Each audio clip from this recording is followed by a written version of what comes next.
I feel like a teacher. I feel like I have skills to really be able to go and help.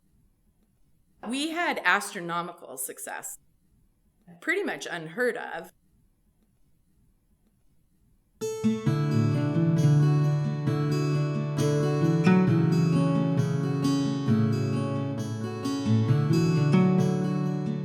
ECRI is going to enhance the best practice that's already happening.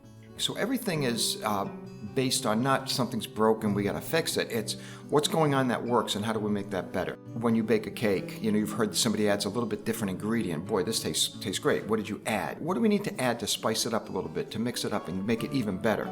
And that's what ECRI brings to the table. Even though your program's a really good program, it's still lacking in some of those areas, and they're areas that are critical to the success of all students, but in particular those students who are at risk. It's really great to be able to look at my DIBELS results and then look at what ECRI routines, and I can find specifically what I need to help those kids, because in my previous years, I never really felt I knew exactly what to use to help the students.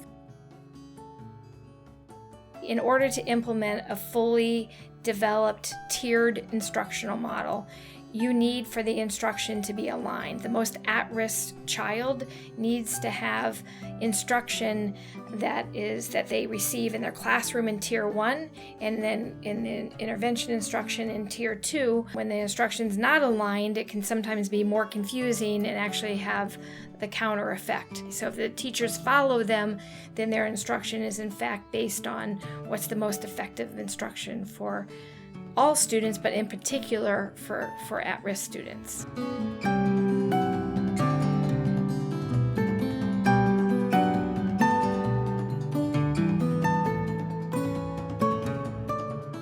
We get to the point of them saying, why haven't I been doing this for the last 20 years? And we also get teachers at the end that said, you're not going to take this away from me, are you? And it would be the same teachers that at the beginning felt it was overwhelming. And then they get to that point that it's actually easier to manage than what they were doing before. DIBELS scores have gone way up. Bilingual kindergartners who came in with no previous English, who didn't know their ABCs, by the end of the school year were able to start blending.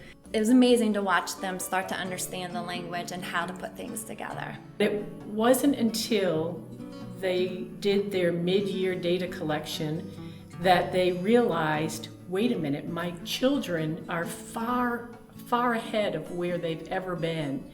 And so it was at that point they couldn't ignore those data. I just think it's a magical tool to teach a kid to read. It's a gift.